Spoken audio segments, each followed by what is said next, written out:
नमस्कार दोस्तों, स्वागत है आपका हमारे चैनल अरावली पाठशाला पर। जहाँ मैं गणेश सोलंकी आपके लिए लेकर आया हूँ क्लास 10 की मैथ। अपनी जो पिछली क्लास हुई थी उसके अंदर हमने प्रश्नावली 6.3 के लगभग 8 सवाल कर लिए थे। आज की इस क्लास के अंदर हम उसके आगे वाले सवाल करने वाले हैं, तो क्लास के एंड तक आपको इसके साथ में जुड़े रहना है ताकि कोई भी पार्ट है वो आपसे मिस ना हो। सारे सवाल है वो अपने लिए इंपॉर्टेंट है, तो क्लास को अधिक से अधिक आपको शेयर कर देना है ताकि आपके जो दोस्त वगैरह हैं उन तक भी ये क्लास पहुँच जाए। तो चलो स्टार्ट करते हैं अपनी क्लास, जिसके अंदर आज हम सवाल नंबर 9 से स्टार्ट करने वाले हैं। देखना अपने पास सवाल नंबर 9 है, इसके अंदर डायग्राम है वो आपको सवाल में दिया हुआ है, जिसके अंदर कहा गया है कि एबीसी और एएमपी दो समकोण त्रिभुज हैं, कि एबीसी और एएमपी ये जो दोनों त्रिभुज है वो समकोण त्रिभुज हैं, जिनके कोण बी और एम पर समकोण है, यानी बी पर भी 90 का एंगल है, एम पर भी 90 का एंगल है। सिद्ध करना है कि त्रिभुज एबीसी है वो त्रिभुज एएमपी के समरूप आ रहा है। मतलब ये एबीसी वाला त्रिभुज और ये एएमपी वाला त्रिभुज, ये दोनों त्रिभुज आपस में क्या आ रहे हैं, समरूप आ रहे हैं। देखना अपने पास त्रिभुज कौन कौन से हैं, एक तो है एबीसी,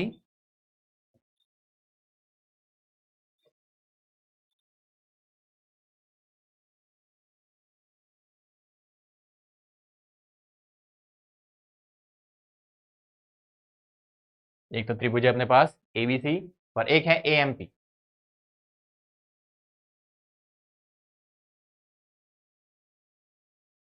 एएमपी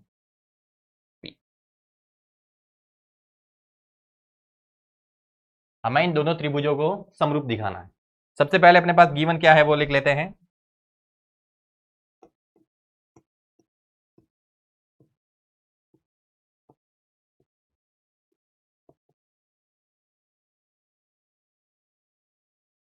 दिया हुआ अपने पास कि त्रिभुज एबीसी है और एक त्रिभुज एएमपी है, जिसमें बी और एम पर समकोण बन रहे हैं, यानी एंगल बी बराबर 90 डिग्री और एंगल एम बराबर कितना दिया हुआ है, 90 डिग्री। अपने पास त्रिभुज एबीसी और त्रिभुज एएमपी दिए हुए हैं, जिसमें एंगल बी बराबर 90 है और एंगल एम बराबर भी 90 है। हमें देखना प्रूव क्या करना है।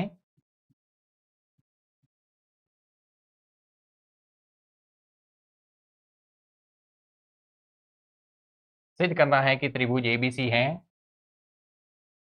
वो समरूप है त्रिभुज एएमपी के, यानी एबीसी और एएमपी ये जो दोनों त्रिभुज हैं वो अपने पास कैसे आ रहे हैं, समरूप आ रहे हैं। इसको सॉल्व करते हैं।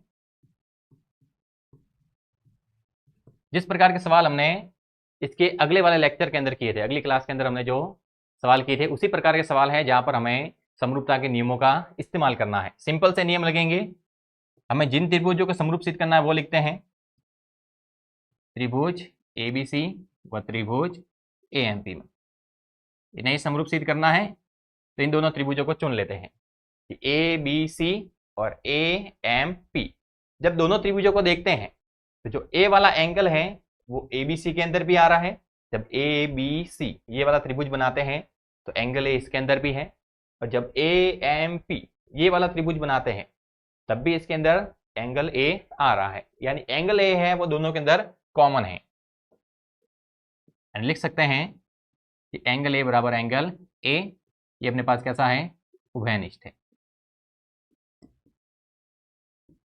कॉमन आ रहा है। देखना साथ में मैं कहा गया है कि बी बराबर 90 डिग्री है, एम बराबर भी 90 डिग्री है, तो जब हम त्रिभुज एबीसी बनाते हैं तो उसके अंदर एंगल बी आ रहा है और एंगल बी कितना है, 90 डिग्री।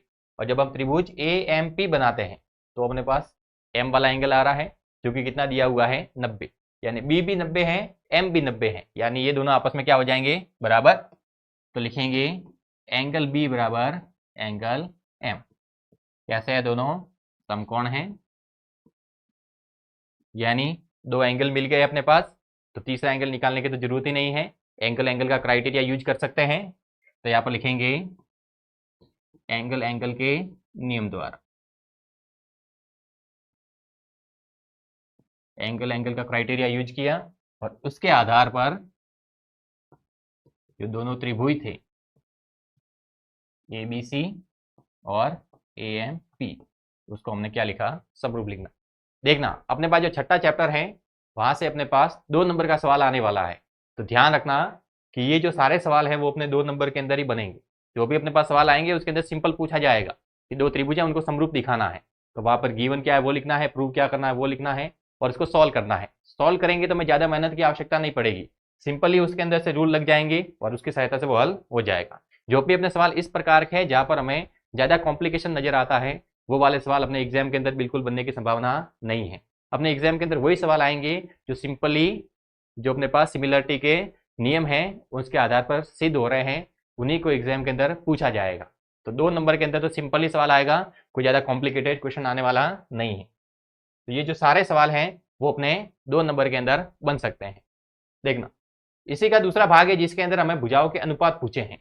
देखना, सी ए बटे में पी ए, अगर सी ए वाली भुजा देखते हैं, ये बड़ी वाली भुजा, और बटे में लिखा है पी ए यानी ये बड़ी वाली भुजा, फिर बी सी यानी ये वाली भुजा, और फिर लिखा है एम पी यानी ये वाली भुजा। देखना इस अनुपात को किस प्रकार से लिखा हुआ है, सिद्ध करना है वो लिखते हैं। क्योंकि गिवन है वो तो दोनों के अंदर सेम ही रह जाएगा, यहाँ पर भी गिवन सेम था, जो वैल्यू यहाँ पर हमने गिवन की लिखी थी वो की वो यहाँ पर लिखनी है। सिद्ध करना है वो अपने चेंज हो गया है आपकी बात। सिद्ध क्या करना है कि सी ए बटे में पी ए बराबर बी सी बटे में एम पी। देखना, जब भी यह अनुपात लिखा जाता है तो ऊपर वाला जो मान होता है वो एक त्रिभुज का होता है, और जो बटे में जो मान लिखा हुआ है वो दूसरे त्रिभुज का होता है। मतलब ये ऊपर वाली जो भुजा है दोनों सी ए और बी सी वो किसी एक त्रिभुज में आएगी, और ये पी ए और एम पी ये अपने पास दूसरे त्रिभुज में आएगी। देखना, सी ए और बी सी, सी ए और बी सी, ये देखना एक भुजा है अपने पास सी ए और एक भुजा अपने पास क्या है बी सी। सी ए और बी सी, सी ए वाली भुजा ये रही, बी सी वाली भुजा ये रही। देखना, इन दोनों भुजाओं की अगर बात करते हैं तो ये कौन से त्रिभुज के अंदर आ रही है, ये अपने त्रिभुज ए बी सी के अंदर आ रही है। मतलब एक त्रिभुज तो हमें ए बी सी चुनना है, और फिर बटे में अनुपात लिखा है पी ए और एम पी, यानी पी ए कहाँ पर अपने पास ये रहा, पी ए वाली भुजा ये और एम पी वाली भुजा ये। तो पी ए और एम पी कौन से त्रिभुज के अंदर आ रही है, ये अपने आ रही है ए एम पी के अंदर। मतलब एक त्रिभुज हमें ए बी सी चुनना है और एक त्रिभुज हमें ए एम पी चुनना है, यानी ए बी सी और ए एम पी इसको हम ऑलरेडी पहले समरूप सिद्ध कर चुके हैं। तो जब अकेला अगर ये सवाल आता है अपने पास कि ये अनुपात बताना है, डायरेक्ट केवल यही क्वेश्चन आया है, तो पहले हमें ए बी सी और ए एम पी को समरूप सिद्ध करना पड़ेगा। और अगर इसके साथ में जुड़ा हुआ आया है, ये दोनों सवाल साथ में है, तो यहाँ पर वापस हमें इन्हें समरूप सिद्ध करने की जरूरत नहीं है। देखना, अगर आप ये अलग से सवाल कर रहे हैं, ये अनुपात आप अलग से निकाल रहे हैं, तो एक बार आपको इन दोनों को वापस क्या दिखाना पड़ेगा, समरूप, और फिर वहां से क्या लिखेंगे, अनुपात। फिलहाल ये दोनों अपने पास एक दूसरे के साथ में जुड़े हुए हैं, तो यहाँ पर हम वापस समरूप सिद्ध नहीं करेंगे। पहले हमने सवाल नंबर 1 के अंदर इसको समरूप सिद्ध कर लिया है, तो उसी की मदद लेंगे।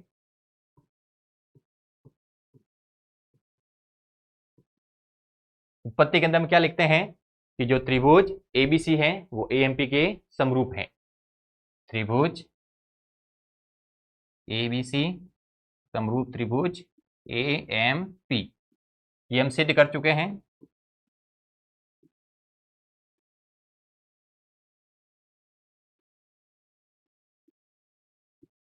अगर ये दोनों आपस में एक साथ में जुड़े आते हैं तब तो आप इस प्रकार से लिख सकते हैं कि इसको हम समरूप सिद्ध कर चुके हैं। और अगर केवल ये अनुपात पूछा है तो आपको वापस त्रिभुज एबीसी और एएमपी को चुनना पड़ेगा और उन्हें समरूप दिखाना पड़ेगा। फिलहाल दोनों आपस में लिंक थे, तो हमने कहा कि एबीसी और एएमपी हम सवाल नंबर 1 के अंदर सिद्ध कर चुके हैं। अब ये दोनों आपस में समरूप हैं, तो यहाँ से भुजाओं का अनुपात लिख सकते हैं। यहाँ से हम लिखेंगे ए बी, आगे वाले 2 पॉइंट और इसके आगे वाले 2 पॉइंट ए एम, फिर इसके पीछे वाले 2 पॉइंट बी सी और इसके पीछे वाले 2 पॉइंट एम पी, बराबर इसके पहले और लास्ट वाला पॉइंट ए सी, और इसके लिए क्या लिखेंगे, ए पी। तीनों भुजाओं के अनुपात लिख दिए। अब देखना हमें कौन कौन से अनुपात की जरूरत है, सी ए और P A. C A P A, ये ए सी लिखा है तो इसको सी ए लिख सकते हैं, ये ए पी लिखा है तो इसको पी ए लिख सकते हैं। बी सी और एम पी, बी सी और एम पी लिखा हुआ है, यानी इसके पीछे वाले 2 भाग हम लेते हैं, तो अपने पास क्या आ जाता है, ए सी को क्या लिखें, सी ए, और ये हो जाएगा ए पी का पी ए बराबर बी सी बटे एम।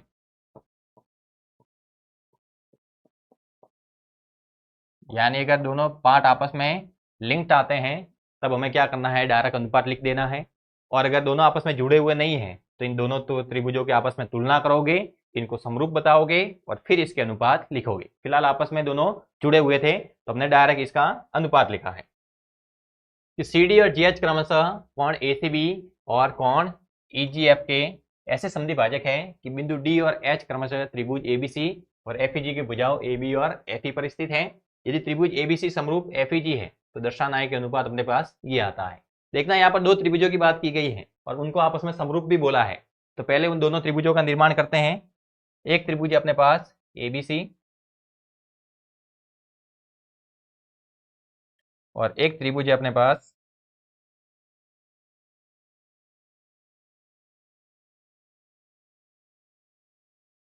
एक त्रिभुज होगा एबीसी और एक हो जाएगा एफईजी।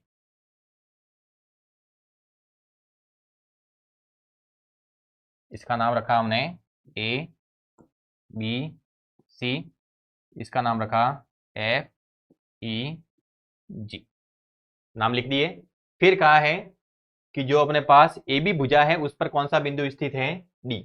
लिखा है बिंदु डी और एच क्रमशः त्रिभुज एबीसी और एफईजी के भुजा ए बी और एफ ई पर स्थित है। यानी ए बी पर बिंदु डी है और एफ ई पर एच है। ए बी वाली भुजा है, इस पर एक बिंदु बनाना है जिसका नाम है डी, और जो एफ ई भुजा है इस पर बिंदु बनाना है जिसका नाम है एच। और सवाल के स्टार्ट में कहा है कि जो सी डी वाली भुजा है वो ए सी बी, जो कोण ए सी बी है उसका समद्विभाजक है। यानी ये वाली जो भुजा है सी डी वो ए सी बी का क्या कर रहा है, समद्विभाजन कर रहा है। सेम वैसे जो जी एच वाली भुजा है, जो अपने पास भुजा जी एच है वो अपने पास ई जी एफ का समद्विभाजक है, ई जी एफ का समद्विभाजक है। मतलब ये वाली जो भुजा है वो इस कोण के बराबर टुकड़े कर रही है, ये सी डी वाली भुजा है वो यहाँ पर बराबर टुकड़े कर रही है। यानी ये वाला कोण और ये वाला कोण बराबर है, ये वाला कोण और ये वाला कोण भी आपस में क्या है, बराबर है। और कहा है दोनों त्रिभुज आपस में समरूप हैं। दोनों त्रिभुज आपस में क्या है, समरूप हैं। दोनों आपस में समरूप भी दिए हुए हैं। हमें यहाँ से अनुपात निकालना है तो पहले दिया हुआ क्या है वो लिख लेते हैं।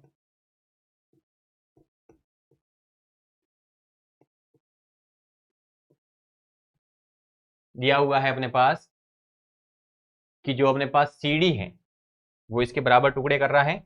यानी जो ए सी डी है, यानी जो कोण ए सी डी है, जो ए सी डी वाला कोण है वो बी सी डी के बराबर है। ये दोनों कोण आपस में क्या हो जाएंगे, बराबर हो जाएंगे। वैसे यहाँ पर दिया हुआ है एफ जी एच, कोण एफ जी एच ये किसके बराबर है, ई जी एच के। किसके बराबर है, ई जी एच के। ये सवाल में हमें दिया हुआ है। सिद्ध क्या करना है,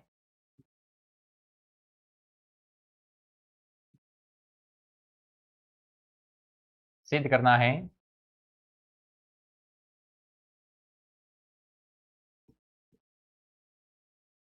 सी डी बटे जी एच ए सी बटे एफ जी। जब ये अनुपात होता है तो ऊपर वाला जो मान होता है वो एक त्रिभुज के अंदर होता है और जो हर वाला मान है वो दूसरे त्रिभुज में। यानी अंश वाला एक त्रिभुज का भाग और हर वाला दूसरे त्रिभुज का भाग। यानी सी डी और ए सी कौन से त्रिभुज के अंदर आ रहे हैं वो हमें देखना है। सी डी और ए सी ये कौन से त्रिभुज के अंदर आ रहे हैं, ए सी डी में। किसके बराबर आ रहे हैं, त्रिभुज ए सी डी है उसके अंदर ये दोनों भाग आ रहे हैं सी डी और ए सी। जबकि जी एच और एफ जी, जी एच एफ जी ये इस ऊपर वाले त्रिभुज के अंदर आ रहे हैं। यानी इन दोनों त्रिभुजों के हमें आपस में क्या करनी है, तुलना करनी है। दोनों त्रिभुजों के हमें आपस में क्या करनी है, तुलना करनी। सॉल्व करते हैं। देखना हमें समरूप भी दिए हुए हैं दोनों त्रिभुज। जो बड़े वाले त्रिभुज हैं वो आपस में क्या दिए हुए हैं, समरूप। ये त्रिभुज ए बी सी है वो समरूप है त्रिभुज एफ ई जी के। समरूप है मतलब इसके जो एंगल हैं वो आपस में बराबर है। ए वाला एंगल है वो एफ के बराबर है, ए वाला एंगल किसके बराबर है, एफ के। बी वाला है वो ई के, यानी जो एंगल बी है वो किसके बराबर है, ई के। और जो सी वाला एंगल है वो किसके बराबर है, सी वाला एंगल है वो जी के बराबर है। यानी सी के बटे में 2 लिखें, यानी सी का आधा भाग करेंगे तो जी का आधा भाग आएगा। यानी सी बटे 2 है वो किसके बराबर है, जी बटे 2 के। यानी यहाँ से हम लिख सकते हैं कि जो एंगल ए है वो किसके बराबर है, एंगल एफ के। जो एंगल बी है वो किसके बराबर है, एंगल जी के। और जो एंगल सी है वो किसके बराबर है, एंगल बी वाला एंगल किसके बराबर लिखना है, ई के बराबर लिखना है। बी वाला एंगल है वो किसके बराबर है, ई के बराबर। और सी वाला एंगल है वो किसके बराबर है, जी के बराबर। अब एंगल सी और एंगल जी, ये पूरे एंगल तो अपने किसी भी सवाल के अंदर काम में नहीं आ रहे, क्योंकि सी और जी है वो अपने कई बार भी काम में आने वाले नहीं है। जब बड़ा त्रिभुज लेते हैं तभी ये सी और जी अपने काम में आएंगे, और बड़े तो आपस में क्या दिए हुए हैं, समरूप दिए हुए हैं। यहाँ पर हमें जब भी जरूरत पड़ेगी तो आधे की जरूरत पड़ेगी, यानी कि सी के बटे में हम 2 लिखते हैं, एंगल सी बटे 2 किसके बराबर आ जाएगा, एंगल जी बटे 2 के। यानी दोनों के अंदर हमने 2 का भाग दिया तो सी बटे 2 किसके बराबर आएगा, जी बटे 2 के। यानी ये वाला भाग है वो इसके बराबर है, ये वाला भाग है वो इसके बराबर है, और ये दोनों आपस में बराबर हैं। ये दोनों समद्वि भाजक ही तो थे, सी डी क्या था, इसका समद्वि भाजक था। यानी 1 2 3 4 ये चारों भाग आपस में क्या हो जाएंगे, बराबर। यानी इसको 1 बोले, इसको 2 बोले, इसको 3 बोले, इसको 4 बोले, तो एंगल 1 बराबर एंगल 2 बराबर एंगल 3 बराबर एंगल 4, ये चारों भाग आपस में क्या हो जाएंगे, बराबर हो जाएंगे। इसको हम सी बटे 2 बोलेंगे, इसको सी बटे 2, इसको जी बटे 2, और इसको भी जी बटे 2। और सी बटे 2 की वैल्यू किसके बराबर है, जी बटे 2 के। यानी ये चारों भाग आपस में क्या है, बराबर है। साथ में यहाँ से भुजाओं के अनुपात भी लिख सकते हैं कि ए बी के बटे में क्या लिखें, ए बी के बटे में लिख सकते हैं एफ। ए बी के बटे में क्या लिख सकते हैं, एफ ई। बी सी के बटे में क्या लिख सकते हैं, बी सी के बटे में लिख सकते हैं ई जी। पीछे वाले 2 भाग है तो इसके भी पीछे वाले 2 भाग। और ए सी के बटे में क्या लिख सकते हैं, ए सी के बटे में आ जाएगा अपने पास एफ जी। ए सी के बटे में क्या लिखा, एफ जी। यानी 1 2 3 4 5 6 ये 6 चीजें हमने लिखी है, कहाँ से, जब ये हमें समरूप दिया हुआ है। अब हमें सिद्ध क्या करना है, सी डी बटे जी एच और ए सी बटे एफ जी। जब हमने इनकी भुजाओं को देखा तो हमें पता चला कि एक त्रिभुज हमें ये लेना पड़ेगा और एक त्रिभुज हमें ये लेना पड़ेगा। यानी इस ऊपर वाले त्रिभुजों की हमें तुलना करनी है। यानी त्रिभुज ए सी डी व त्रिभुज एफ जी एच में, इन दोनों त्रिभुजों की अगर हम तुलना करें तो यहाँ से हम क्या लिख सकते हैं कि जो एंगल ए है वो एंगल एफ के बराबर आएगा, क्योंकि ए सी डी में एंगल ए आ रहा है, एफ जी एफ में एंगल है वो एफ आ रहा है। यानी एंगल ए है वो किसके बराबर लिख सकते हैं, एंगल एफ के। इसके अंदर एंगल ए आ रहा है, इसके अंदर एंगल एफ आ रहा है। देखना एंगल ए है वो एफ के बराबर दिया था, तो यहाँ से हम लिख सकते हैं, कहाँ से लिखा ये हमने, त्रिभुज ए बी सी समरूप त्रिभुज एफ ई जी, ये हमने समरूप दिया था। तो यहाँ से हमने कहा कि एंगल ए है वो किसके बराबर आ जाएगा, एंगल एफ के। एक कोण आ गया, अगर कई समय एक कोण और निकाल दे तो एंगल एंगल के क्राइटेरिया के आधार पर इसको हम क्या कहेंगे, ये दोनों आपस में समरूप हो जाएंगे। देखना ये हमने एंगल सी बताया था पूरा, और 2 का भाग दिया तो एंगल सी बटे 2। एंगल सी बटे 2 है वो किसके बराबर होगा, एंगल जी बटे 2। यानी यहाँ से हम कह सकते हैं कि एंगल सी बटे 2 बराबर एंगल जी बटे 2। यानी ये वाला भाग है वो एंगल सी बटे 2 आएगा, और ये वाला भाग है वो एंगल जी बटे 2 के आएगा। और एंगल सी बटे 2 को हम नाम क्या दे सकते हैं, इसका अगर हम नाम लिखना चाहते हैं तो लिखेंगे ए सी डी, यानी इसी को हम कहेंगे एंगल ए सी डी बराबर एंगल जी बटे 2। जी बटे 2 मतलब ये ऊपर वाला, इसका नाम रखेंगे F G H, F G H. यानी ए सी डी और एफ जी एच है वो आपस में क्या आ जाएंगे, समरूप आ जाएंगे। तो त्रिभुज ए सी डी समरूप त्रिभुज एफ जी एच, ए सी डी और एफ जी एच ये आपस में क्या आ जाएंगे, समरूप आ जाएंगे। एंगल ए है वो एफ के बराबर था तो ए और एफ की पोजीशन सेम रखी, सी और जी है वो बराबर थे तो सी और जी की पोजीशन बराबर रखी, तो पीछे क्या बचा, डी और एच। दोनों त्रिभुज समरूप आ गए। अब समरूप है तो यहाँ से इसका हम अनुपात भी लिख सकते हैं। अगर दोनों त्रिभुज समरूप आ रहे हैं तो इसकी संगत भुजाएं वो समानुपाती होती है। यहाँ से अगर हम अनुपात लिखे तो अनुपात के अंदर हमें सी डी और जी एच की जरूरत है। यानी सी डी के बटे में क्या लिख सकते हैं, GH और AC के बटे में FG, यानी ये AC बटे में क्या आ जाएगा FG। तो यहाँ पर हम क्या लिख सकते हैं, अगर ये दोनों समरूप आ रहे हैं तो इसके आगे वाला भाग AC, इसके आगे वाला भाग क्या हो जाएगा FG, इसके पीछे वाला भाग क्या हो जाएगा CD और इसके पीछे वाला भाग क्या हो जाएगा GH। और यही मैं प्रूव करना था कि AC बटे में क्या आना चाहिए FG और CD के बटे में क्या आना चाहिए GH। देखना LHS को हमने RHS में लिखा है, RHS को LHS में लिखा है, उससे कोई फर्क नहीं पड़ता, लेकिन दोनों भाग वो आपस में क्या है इक्वल है। यानी अगर इन दोनों का अनुपात निकालना है तो पहले हमने देखा कि ये जो भुजाएं हैं वो कौन से त्रिभुजों के अंदर आ रही है। तो हमने देखा कि एक त्रिभुज ऊपर है, एक त्रिभुज ये है, दोनों त्रिभुजों के में आपस में तुलना करनी पड़ेगी, तभी वहां से हम भुजाओं के अनुपात लिख सकते हैं। उससे पहले हमें ये पूरे वाले जो बड़े त्रिभुज थे वो आपस में समरूप दिए हुए थे, तो वहां से हमें जो भी मान थे वो लिख दिए, सारे जो कोण थे वो बराबर लिखे और भुजाओं का अनुपात भी हमने क्या लिखा बराबर लिखा। यहाँ से जो एंगल सी है वो एंगल जी के बराबर आ रहा था, तो हमने क्या किया एंगल सी और एंगल जी के अंदर 2 का भाग दिया, तो एंगल सी बटे 2 एंगल जी बटे 2 के बराबर आ गया। और एंगल सी बटे 2 का मतलब है ACD या फिर BCD, और एंगल जी बटे 2 का मतलब है FGH या फिर EGH, यानी एंगल सी बटे 2 बराबर एंगल जी बटे 2। तो यहाँ पर जब हमने दोनों त्रिभुजों की तुलना की, ऊपर वाले त्रिभुजों की हमने क्या की तुलना, तो जो एंगल A है वो F के बराबर मिला और एंगल C बटे 2 है वो एंगल G बटे 2 के मिला। और एंगल C बटे 2 का मतलब है एंगल ACD और एंगल G बटे 2 का मतलब है FGH, यानी एक एंगल तो ये आया और एक एंगल ये आया, दोनों हमने समरूप कहे हैं कौन से क्राइटेरिया के द्वारा, ए के नियम द्वारा। एंगल एंगल के क्राइटेरिया के द्वारा दोनों त्रिभुज आपस में क्या कहलाए अपने समरूप। देखना जगह की थोड़ी कमी थी तो उस हिसाब से सवाल को हमने थोड़ा साथ में लिखा है, समझने की कोशिश करनी है। समझने में सिंपल चीजें हैं कि ए है वो एफ के बराबर होगा और यहाँ वाला एंगल पूरा सी था, ये पूरा जी था, सी और जी बराबर में थे, तो सी बटे 2 करेंगे जी बटे 2 करेंगे तो भी आपस में क्या हो जाएंगे बराबर, और सी बटे 2 का मतलब है ACD और जी बटे 2 का मतलब है FGH। तो ऊपर वाले त्रिभुजों के अंदर ACD और FGH आ रहे हैं, तो ये वाला एंगल बराबर और A और F बराबर, यानी एंगल एंगल के नियम के द्वारा दोनों त्रिभुज आपस में क्या हो जाएंगे समरूप। तो वहां से हमने दोनों त्रिभुजों के अनुपात लिखे, तो AC के बटे में FG आया और CD के बटे में GH आया, जो कि हमें निकालना था। तो यहाँ से आसानी से हम अनुपात लिख सकते हैं। इसका अगला सवाल देखते हैं, इसी के अंदर है, सेम डायग्राम बनाना है।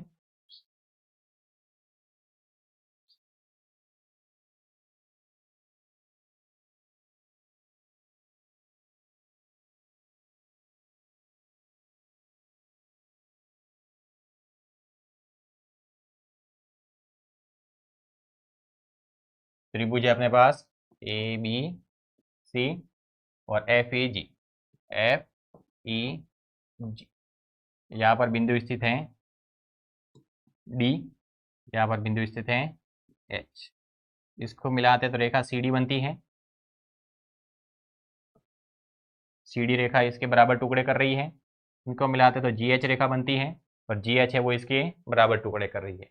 यहाँ से हमने कहा था एंगल C बटे 2 एंगल G बटे 2 के बराबर आएगा, यानी ये वाला भाग है वो इसके बराबर और ये वाला भाग है वो इसके बराबर आएगा। यहाँ पर अब की बार हमें दिया हुआ है वो तो सेम लिखना है, गिवन क्या है वो सेम रहेगा, साथ में जो सिद्ध करना है वो अब की बार चेंज हो गया है। देखना हम गिवन नहीं लिख रहे हैं, अब की बार डायरेक्ट लिख रहे हैं कि सिद्ध क्या करना है। गिवन क्या है वो आपको रिपीट करना है। अब की बार सिद्ध क्या करना है कि ट्राइंगल DCB समरूप है ट्राइंगल HGE को, यानी DCB किसके बराबर है HGE के, यानी अब की बार ये नीचे वाले त्रिभुजों की तुलना करनी है, यानी ट्राइंगल 1 और ट्राइंगल 2 इनकी तुलना करनी है। देखना यहाँ पर हमने कहा था कि जो एंगल B है वो एंगल E के बराबर है, ये वाला कोण और ये वाला कोण बराबर है, क्यों, क्योंकि ABC और FEG सवाल के अंदर समरूप दिए हुए हैं, यानी जो B वाला एंगल होगा वो E वाले एंगल के बराबर होगा, यानी B बराबर क्या हो जाएगा E।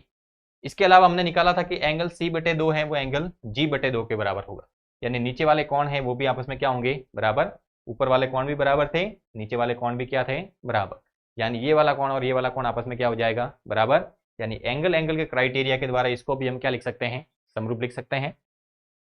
उत्पत्ति लिखते हैं इसकी। उत्पत्ति के अंदर हम लिखते हैं कि त्रिभुज डीसीबी व त्रिभुज एचजीई, अगर इन दोनों त्रिभुजों की हम तुलना करते हैं तो वहां पर हमें जो एंगल बी है वो किसके बराबर मिलता है, एंगल ई के। कहां से मिला कि जो त्रिभुज ए बी सी है वो समरूप दिया हुआ है त्रिभुज एफ ई जी के। समरूप है मतलब संगत कोण बराबर है, तो बी वाली पोजीशन पर क्या बिंदु आ रहा है, ई, तो एंगल बी और ई आपस में क्या हो जाएंगे, बराबर हो जाएंगे। इसके साथ में हम लिख सकते हैं कि जो अपने पास एंगल सी बटे 2 है वो किसके बराबर है, एंगल जी बटे 2। और सी बटे 2 का मतलब क्या है, एंगल सी बटे 2 का मतलब क्या है, बी सी डी। और एंगल जी बटे 2 का मतलब क्या है, ई जी एच।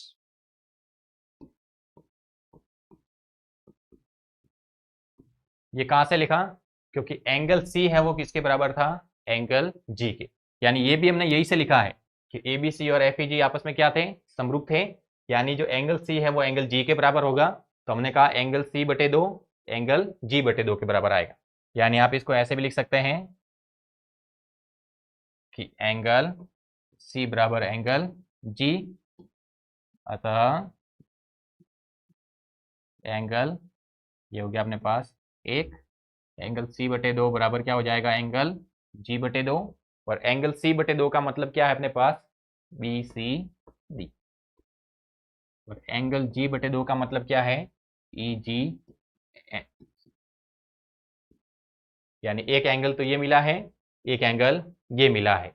बी और ई को आपस में बराबर क्यों लिखा, समरूप था इसलिए। सी और जी को बराबर क्यों लिखा, क्योंकि ये समरूप था तो संगत कोण तो बराबर होंगे।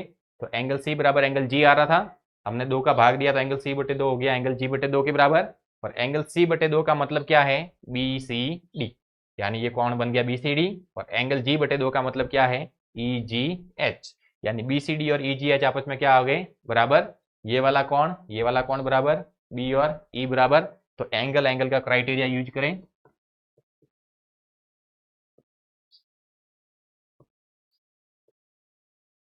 एंगल एंगल के नियम द्वारा जो अपने पास त्रिभुज डीसीबी है हो जाएगा समरूप त्रिभुज एच जी ई। सिंपल सवाल है, केवल ये समझ जाना है कि एंगल सी बराबर एंगल जी है, तो एंगल सी बटे 2 बराबर क्या हो जाएगा, एंगल जी बटे 2। और सी बटे 2 का मतलब है ये नीचे वाला भाग और ये ऊपर वाला भाग। सी बटे 2 ये भी कहलाएगा, सी बटे 2 ये भी कहलाएगा, जी बटे 2 ये भी कहलाएगा, जी बटे 2 ये भी कहलाएगा। अगला सवाल सेम है, अब की बार का है डीसीए समरूप H G H, H G F. वापस ट्राइंगल बनाने हैं।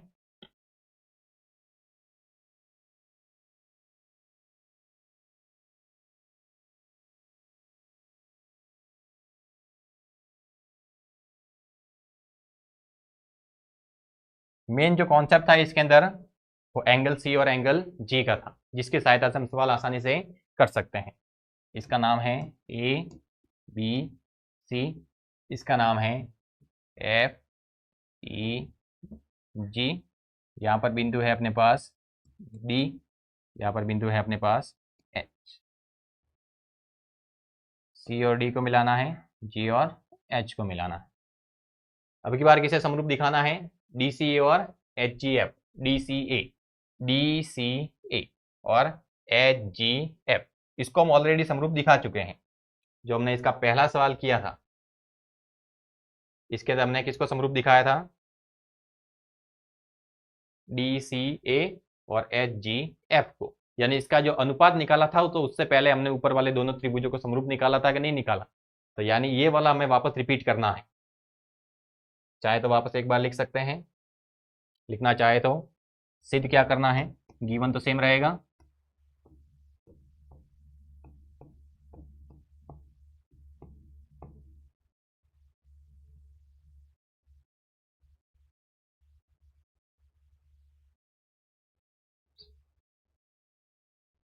गिवन है, इसके अंदर आप ये भी लिख सकते हैं कि ABC समरूप त्रिभुज FEG, जो कि अपने लिए बहुत इंपॉर्टेंट है।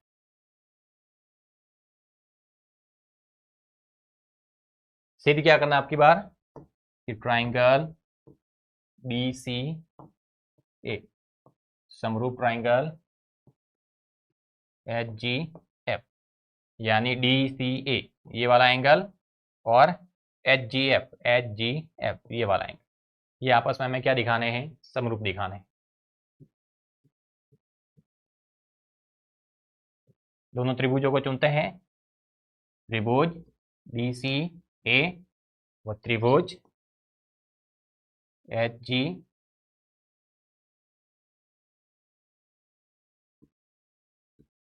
में।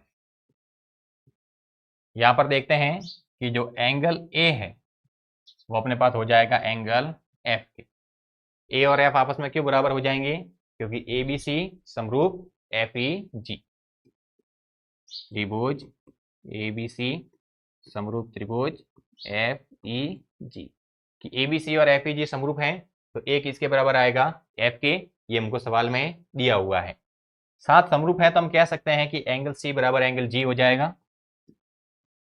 इसको हम समीकरण 1 लिख सकते हैं। यहाँ पर हमने लिखा एंगल C बराबर क्या है, एंगल G। तो अगर एंगल C बटे 2 करें तो वो किसके बराबर आएगा, एंगल G बटे 2 के। पर एंगल C बटे 2 का मतलब क्या है, इस वाले एंगल के दो टुकड़े करते हैं, एक टुकड़ा तो ये बनेगा और एक टुकड़ा ये बनेगा। हमें इन दोनों त्रिभुजों को समरूप सिद्ध करना है, तो ऊपर वाला टुकड़ा काम में ले तो हो जाएगा DCA, यानी एंगल बन जाएगा DCA। और एंगल G बटे 2 मतलब G के बराबर टुकड़े करने हैं, यानी एक टुकड़ा ये बनेगा एक टुकड़ा ये बनेगा, तो ऊपर वाले टुकड़े का नाम क्या रखें, HGF। ये हो गया अपने पास समीकरण नंबर 2, यानी एक एंगल ये है एक एंगल ये है, तो एंगल के क्राइटेरिया द्वारा एंगल के नियम से जो त्रिभुज DCA होगा वो समरूप आएगा त्रिभुज HGF। वैसे ये वाला सवाल हम ऑलरेडी कर चुके हैं, यहाँ पर जो नाम था वो उसका उल्टा लिखा था, DCA और HGF, जो नाम लिया था वो उल्टे क्रम में लिया था, बाकी जो त्रिभुज थे वो बराबर ही थे, यानी इस सवाल को हम ऑलरेडी पहले हल कर चुके थे। इसका अगला सवाल देखना है, सवाल नंबर 11। आकृति के अंदर कहा है कि AB बराबर AC वाला एक समद्विबाहु त्रिभुज ABC की बढ़ाई गई भुजा CB पर स्थित E एक बिंदु है, यानी अपने पास त्रिभुज ABC दिया है जिसके अंदर AB बराबर क्या दिया हुआ है, AC, यानी ये वाली भुजा और ये वाली भुजा बराबर है, समद्विबाहु त्रिभुज दिया हुआ है। साथ में कहा है कि BC को आगे बढ़ा CB को आगे बढ़ाते हैं, CB को आगे बढ़ाते एक बिंदु आता है E, तो कहा है कि बढ़ाई गई भुजा CB पर एक बिंदु E स्थित है, और ऐसे है कि जो AD है वो तो BC पर लंब है और जो EF है वो AC पर लंब है। हमें दिखाना है कि ABD समरूप ECF, ABD ये वाला त्रिभुज और ECF ये वाला त्रिभुज, ये आपस में क्या दिखाने हैं, हमें समरूप दिखाने हैं। देख दिया हुआ क्या है अपने पास,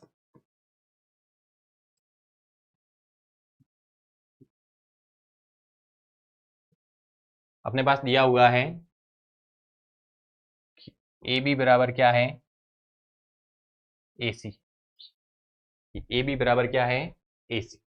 समद्विबाहु त्रिभुज है ABC, समद्विबाहु त्रिभुज ABC में AB बराबर क्या दिया हुआ है, AC। AB और AC आपस में बराबर दिए हैं, और साथ में कहा है कि जो AD है वो लंब है BC पर, और जो EF है वो लंब है AC पर। मतलब AD के द्वारा यहाँ पर 90 का कोण बनाया जा रहा है, EF के द्वारा F वाले बिंदु पर क्या बना रहा है, 90 का कोण। सिद्ध क्या करना है,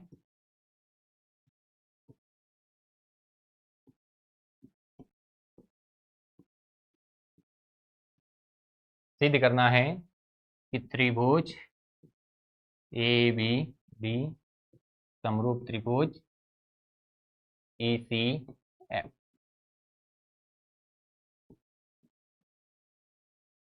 ABD ये वाला त्रिभुज और ECF ये वाला त्रिभुज, ये आपस में क्या दिखाने हैं, समरूप दिखाने हैं। हल करते हैं। देखना, हमें दिया हुआ है कि ए बी बराबर ए सी। पहले हम त्रिभुज ए बी सी में बात करते हैं कि त्रिभुज ए बी सी में, त्रिभुज ए बी सी में हमें क्या दिया हुआ है कि ए बी बराबर ए सी, ये मैं सवाल में दिया हुआ। ए बी बराबर क्या दिया हुआ है, ए सी, यानी ये वाली भुजा और ये वाली भुजा बराबर है, तभी तो ये समद्विबाहु त्रिभुज बना। तो देखना, जब भी समान भुजाएं होती हैं तो उसके सामने के कोण भी बराबर होते हैं, सीपीसीटी द्वारा हम कह सकते हैं। तो ए बी के सामने वाली कोण देखें, अगर ए बी के सामने जो एंगल बन रहा है वो अपने पास है एंगल सी, और ए सी के सामने अगर हम एंगल देखें तो एंगल क्या बन रहा है, बी, यानी एंगल बी है वो किसके बराबर हो जाएगा, एंगल सी के। तो ए बी के सामने अपने पास है एंगल सी, और ए सी के सामने अपने पास एंगल क्या है, बी, यानी एंगल सी बराबर एंगल बी हम लिख सकते हैं। बी और सी आपस में बराबर हो जाएंगे। यहाँ पर हमें ये दोनों भुजाएं बराबर थी, तो उसके आधार पर हमने इन दोनों कोणों को भी आपस में क्या लिखा है, बराबर। सीपीसीटी के द्वारा कह सकते हैं अगर भुजाएं समान हैं तो उनके सामने के कोण भी बराबर होते हैं।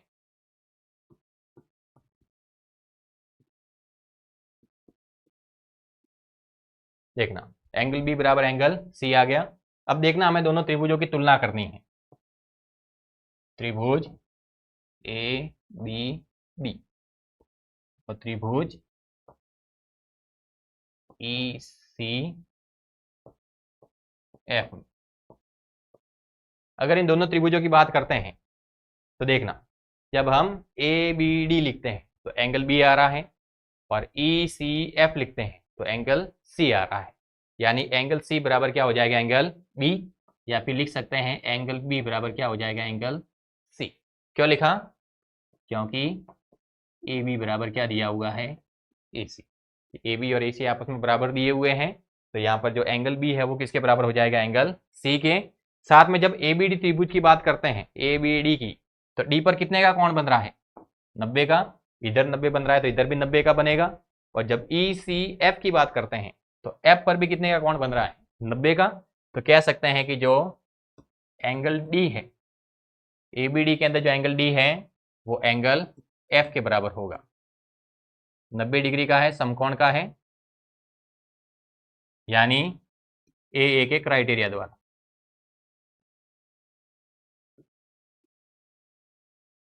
ए के नियम द्वारा जो त्रिभुज ए बी डी है वो समरूप होगा त्रिभुज ए सी, दोनों आपस में क्या आ जाएंगे, समरूप। मेन कॉन्सेप्ट यही है, ए बी और ए सी बराबर में दिए हैं, समद्विबाहु त्रिभुज है तो सामने के जो कोण होंगे वो भी बराबर होंगे। तो ए बी के सामने एंगल सी और ए सी के सामने एंगल बी, एंगल बी बराबर एंगल सी। एंगल बी है वो ए बी डी में आ रहा है, एंगल सी है वो ई सी एफ में आ रहा है, एक एंगल बराबर हो गया। और डी पर 90 का कोण बन रहा है, एफ पर 90 का कोण बन रहा है, दो एंगल बराबर आ गए, तो एंगल एंगल के क्राइटेरिया द्वारा दोनों त्रिभुज आपस में क्या हो जाएंगे, समरूप हो जाएंगे। आगे अपने पास ये जो कॉन्सेप्ट है, यहाँ से जो सवाल होते हैं वो अपने लिए बहुत इंपॉर्टेंट है, क्योंकि जो भी सवाल अपने माध्यिका पर बेस हैं वो अपने लिए इंपॉर्टेंट रहेंगे। यहाँ से हो सकता है सवाल अपने जो बोर्ड एग्जाम में आने वाला है 2 नंबर का, वो यहाँ माध्यिका से ही आ जाए, जिसके अंदर सबसे इंपॉर्टेंट सवाल ये है अपने पास, इसको इंपॉर्टेंट लिख सकते हैं। कहा है एक त्रिभुज एबीसी की भुजा ए बी और बी सी तथा माध्यिका एडी एक अन्य त्रिभुज की पी क्यू आर, एक अन्य त्रिभुज है पी क्यू आर, उसकी भुजाओं पी क्यू क्यू आर तथा माध्यिका पी एम के समानुपाती है। यानी ए बी वाली भुजा है, ए बी वाली भुजा है वो पी क्यू के समानुपाती है, बी सी वाली भुजा है वो क्यू आर के समानुपाती है, और माध्यिका ए डी है वो पी एम के समानुपाती है। दर्शाना है कि ए बी सी और पी क्यू आर आपस में समरूप है, दोनों को हमें क्या दिखाना है, समरूप दिखाना है। दिया हुआ क्या है अपने पास, पहले वो लिख लेते हैं।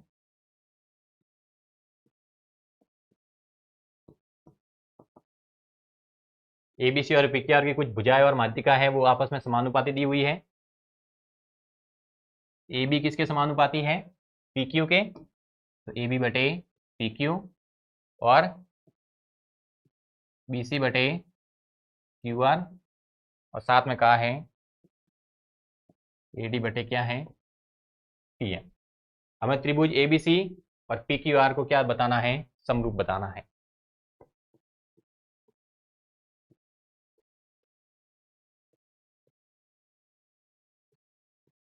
सिद्ध करना है कि त्रिभुज ABC समरूप त्रिभुज PQR। केवल भुजाओं का अनुपात हमें कैसा दिया है, बराबर दिया है। भुजाओं का अनुपात कैसा दिया है, बराबर दिया है। यहां से अगर दोनों को समरूप दिखाना है, ABC और PQR, इनको अगर समरूप दिखाना है तो देखना अपने पास इस वाली भुजा का अनुपात क्या दिया है, बराबर दिया है। साथ में ये जो पूरी भुजा है, ये पूरी वाली, इसका अनुपात क्या दिया है, बराबर दिया है। साथ में माध्यिका का अनुपात दिया है। अगर इस भुजा का भी अनुपात दिया होता तो समरूप ही था। अब एंगल वगैरह हमें कोई पता नहीं है। इधर वाली भुजाओं का अनुपात बराबर दिया है, नीचे जो आधार है उसका भी अनुपात बराबर दिया है। अगर हम कैसे भी करके ये B बराबर क्या ला दें, Q, एंगल B किसके बराबर ला दें, एंगल Q के, तो उधर वाली भुजा का अनुपात बराबर, फिर बीच वाला एंगल बराबर, और फिर ये नीचे वाली भुजा का अनुपात बराबर, यानी SAS। इस नियम के द्वारा दोनों त्रिभुज आपस में क्या हो जाएंगे, समरूप हो जाएंगे। दोनों को समरूप लाना है तो उधर वाली भुजा का अनुपात दिया है, नीचे वाली भुजा का भी अनुपात बराबर दिया हुआ है, यानी हमें एंगल B बराबर एंगल Q लाना है। अगर एंगल B बराबर एंगल Q आ गया, यानी दोनों त्रिभुज है वो आपस में क्या हो जाएंगे, समरूप हो जाएंगे। साइड वाली भुजाओं के अनुपात तो पता है, बीच वाला केवल एक एंगल पता करना है। तो ये एंगल निकालने के लिए हम क्या कर सकते हैं, इस भुजा का अनुपात दिया है, इस भुजा का अनुपात दिया है, और इस भुजा का अनुपात दिया है। देखना ये वाली भुजा और ये वाली भुजा, ये अपने पास ये जो छोटे त्रिभुज हैं ABD और PQM इसके अंदर आ रहे हैं, तो हमें इन दोनों त्रिभुजों की सहायता लेनी पड़ेगी।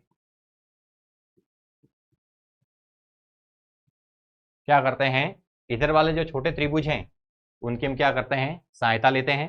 तो अपने पास हो जाएगा त्रिभुज ABC व त्रिभुज PQM। दोनों त्रिभुजों की तुलना करते हैं, इस वाले त्रिभुज की और इस वाले त्रिभुज की। देखना अपने पास अनुपात दिया हुआ है, अनुपात लिखा हुआ है AB बटे PQ, BC बटे QR, और साथ में दिया है AD बटे PM। ये हमको सवाल में दिया हुआ है, ये हमें दिया हुआ है।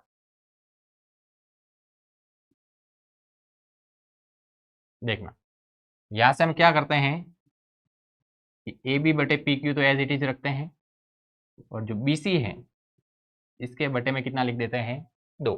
यानी जो ऊपर वाली भुजा है इसके अंदर 2 का भाग देते हैं, तो नीचे वाली भुजा है उसके अंदर भी 2 का भाग देना पड़ेगा। QR बटे क्या आ जाएगा, 2। ये हो जाएगा अपने पास AD बटे PM। दोनों के अंदर 2 का भाग दे दिया। अब देखना ये हो गया अपने पास AB बटे PQ, BC के अंदर 2 का भाग दे, बड़ी वाली भुजा है इसके अंदर 2 का भाग देते हैं, तो अपने पास BD भी आएगा और DC भी आएगा। क्यों, क्योंकि जो माध्यिका होती है उस आधार के बराबर टुकड़े करती है, तो BC के अंदर अगर 2 का भाग देंगे तो ये छोटा वाला भाग आ जाएगा, तो BC बटे 2 हो जाएगा अपने पास BD। और QR बटे 2, QR के अंदर भी 2 का भाग देंगे तो QM भी आएगा, MR भी आएगा, क्योंकि QR के अगर बराबर 2 टुकड़े करने हैं तो वो टुकड़े कौन कर रहा है, PM कर रहा है, और PM की सहायता से QM भी आएगा और MR भी आएगा। यानी जब हम QR बटे 2 लिखते हैं तो QM भी मान मिलेगा और MR भी मिलेगा। फिलहाल हमने ये त्रिभुज लिया है तो इसके अंदर अपने पास भुजा क्या है, QM, तो QR बटे 2 क्या लिखेंगे, QM। यहाँ पर लिखा AD बटे PM। रीजन लिख सकते हैं पीछे, रीजन क्या लिखेंगे, माध्यिका आधार को समद्विभाजित करती है।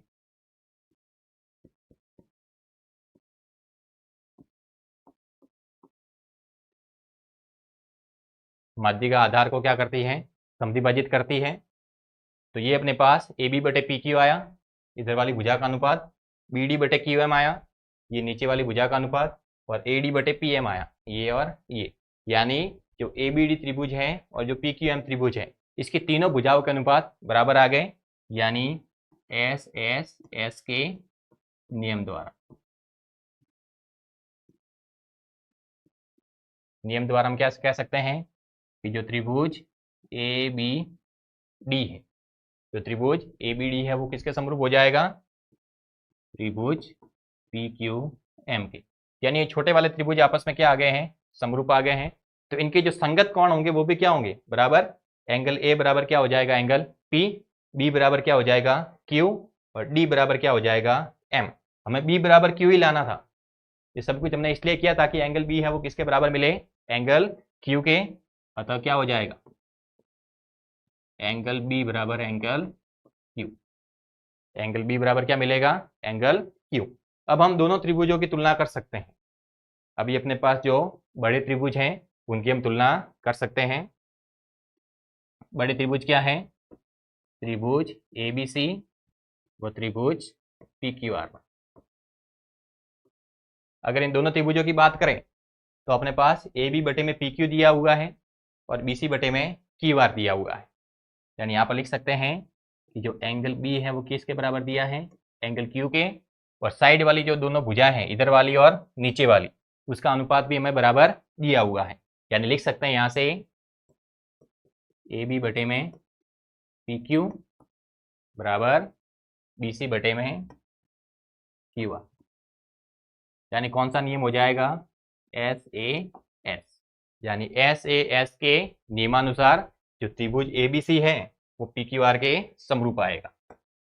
त्रिभुज ए बी सी समरूप त्रिभुज पी क्यू आर, यानी ये दोनों त्रिभुज आपस में क्या आ जाएंगे, समरूप आ जाएंगे। यानी दोनों को हम समरूप लिख सकते थे कब, जब एंगल बी और क्यू आपस में बराबर होता। लेकिन सवाल में कहीं पर भी एंगल बी और क्यू बराबर नहीं दिया था। इधर वाली भुजा का अनुपात बराबर दिया था, नीचे वाली भुजा का अनुपात भी बराबर दिया था। तो साइड वाली दो भुजाएं थी उनका अनुपात बराबर था, बीच वाला हमें एंगल बराबर लाना था। तो इसलिए हमने ये साइड वाले जो छोटे त्रिभुज थे उनको चुना और यहाँ से एंगल बी किसके बराबर लाया, एंगल क्यू के। जब साइड वाले दोनों त्रिभुज लिए तो इस वाली भुजा का और इस वाली भुजा का अनुपात बराबर था। हमें BD और QM का अनुपात बराबर लाना था, BD बटे QM दूसरों के बराबर लाना था।